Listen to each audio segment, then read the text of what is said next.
Dream Team, it's your boy Neal back with another reaction video, guys. Here we are with what was Senna's bizarre F1 technique about.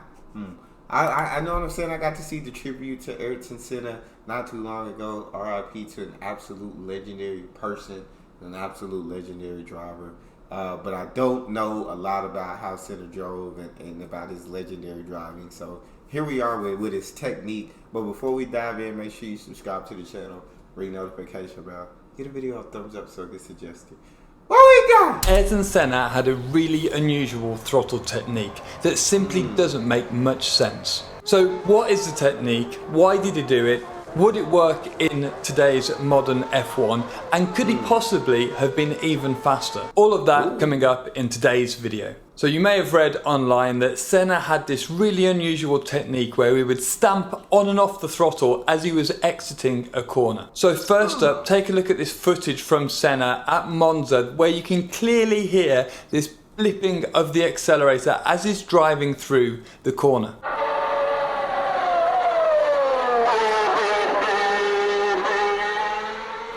You can clearly hear there that he's on and off the throttle rapidly and actually very, very aggressively, and typically this would actually drop grip out of the car. However, obviously Senna was a very fast driver and he's making this work. Jonathan Palmer was a test driver at McLaren and he describes Senna's technique while they were driving together. Although I spent 6 years racing against Ayrton in Formula One, it really wasn't until I joined McLaren as a test driver in 1990 that I had the chance to see exactly how fast he was and exactly how he did it. And normally I do the first day or two pounding around, getting down to what I thought was a very respectable time before Senna came along, and within 10 laps he would have been a second faster. So how did he do it? On acceleration out of the corner, Senna's unique technique is equally obvious. Whereas I would progressively increase the throttle opening, Ayrton would immediately start stabbing at it, pushing to get his foot hard down earlier, and therefore exit faster too. Putting both of these together means that with this example, he pulls out 0.2 of a second through this section alone, and that's just one small part of the whole lap. This is something that we don't see very often. That is very interesting. It's always interesting to see the techniques and how different drivers like drive and how they like to drive, and so to just press on the throttle like that, just continually going around the curve, that's very interesting. Often it's something that we don't see other drivers do, and it's really interesting to try and look into why Senna did this and how he could actually get away with such a strange, quite violent technique. So most drivers try to be super smooth on the accelerator as they're coming through and out of a corner. Now there are a couple of reasons for this. Firstly, we don't want to transfer too much weight around the car.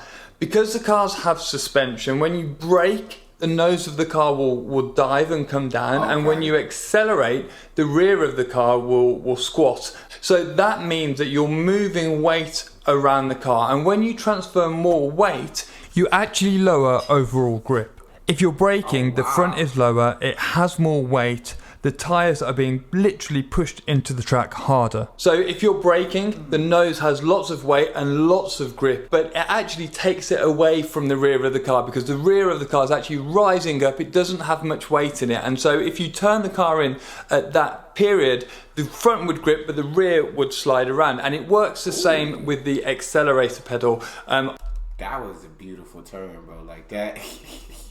That was a beautiful little drift into that turn. That was crazy. Alright, but I'll let him keep explaining it. But the rear would slide around, and it works the same with the accelerator pedal on the flip side. So if you accelerate, you could actually drop the rear down, reduce the grip in the front of the car, and cause the car to understeer prematurely. So you'll always hear driver coaches talking about being super smooth because we don't want to transfer too much weight around the car, causing it to break traction, to slide earlier than we really want. Secondly, the more aggressive you are with the accelerator, the more likely the car is to spin up the driven wheels and actually cause wheel spin. And as soon as you trigger wheel spin, you're not accelerating the car out the corner as quickly as you possibly can. So why did Senna drive this way with such an unusual technique? Well, many Yes. people say it was because of his days driving turbo cars. The idea being that you can spool up the turbo with a blip on the accelerator pedal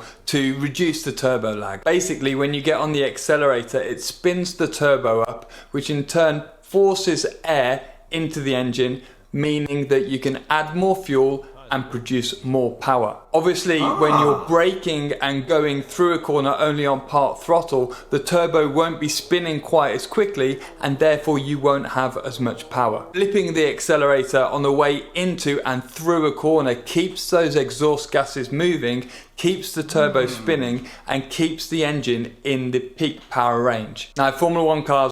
Look, can I give a shout out to how he explains this very nicely to where, like, someone who doesn't know about cars, who doesn't know much about F1, like, I can understand what he's talking about. So shout out to my guy for doing that. But this is very intriguing, bro. Like, you always get someone who's different though, like who does things differently, and that's probably one of the reasons that Senna was so absolutely incredible, man. But it's just crazy for those outliers, and you're like, how did they drive like this? In 1986 did indeed have turbos, and you can hear Senna blipping the accelerator from the mid corner to keep that turbo going in this following footage.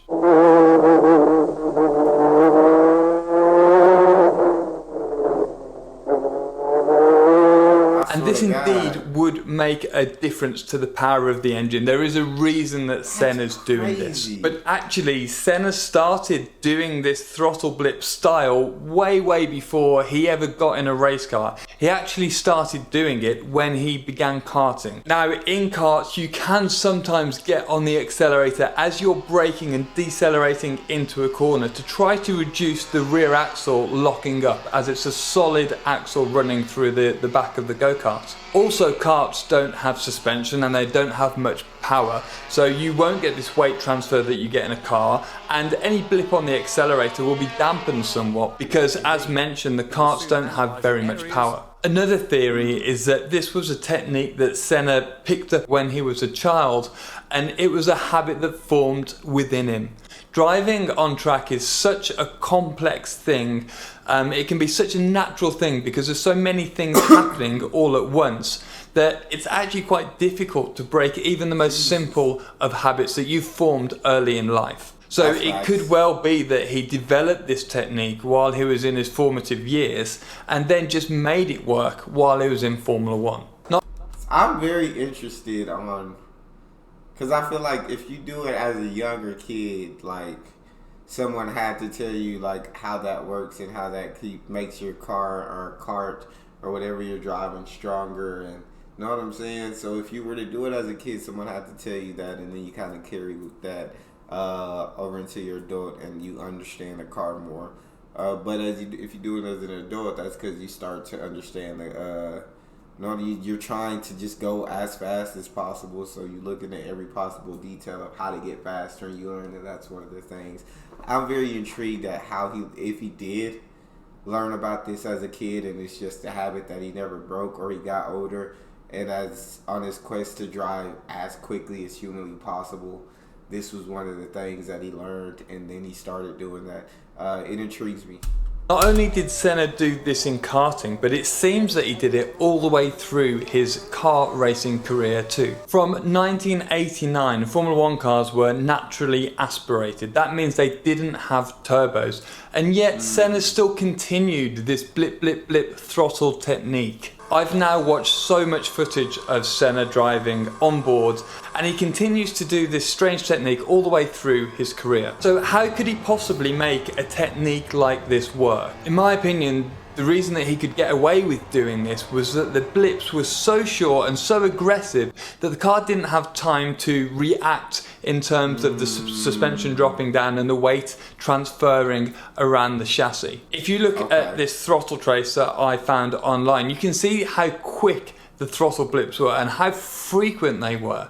In my opinion, the car wouldn't have time to react in this situation, and so the weight wasn't actually moving around too much. The difficulty is this would be an incredibly difficult thing to do consistently every corner, every lap. Obviously this is Ayrton Senna, and so he had the talent to make that work. So could a technique like this work in today's modern Formula 1? Well, modern F1 cars have much more downforce than they did 30 years ago, and they generate that downforce in a slightly different way. If you think of the car as a platform, modern F1 cars have a lot of rake, which is the difference between the front and the rear ride height. And generally, the more rake that you add, the more aero downforce from the floor the car gets. The rake also defines the center of this downforce, the center of pressure, which ultimately dictates the balance of the car. So whether the front has more grip or the rear has more grip. So with Senna's technique, with the blip on the accelerator, the pitch of the car would be changing all the way through the corner,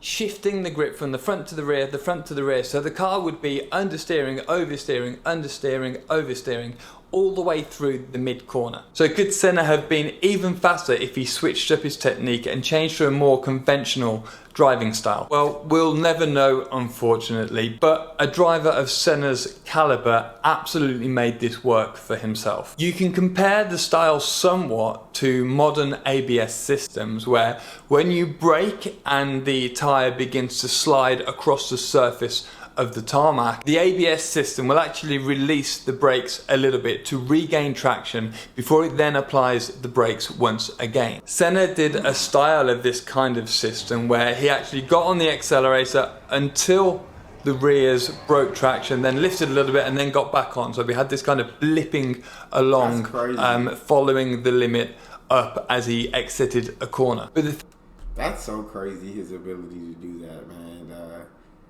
That's crazy. And so nobody else really did that? Senna was just really like the only one doing that back then? Or I'd be intrigued if y'all know anybody else that was using this technique. Thing is, if you compare braking where a driver is relying on an ABS system versus a driver who is doing threshold braking really well, the threshold braking, the smoother braking, actually will slow down a car much more quickly than ABS. If you enjoyed this, check out my video about Max Verstappen and why he's so fast in the wet. And if you're a track driver yourself, check out this short playlist that I've put together to make you faster on track. So it's so today, like, his technique really wouldn't work out in today's F1. That's very interesting. That's all we got. You guys got a favorite video suggestion, you can subscribe to Patreon or drop it in the comment section. It's your boy D Neal, out.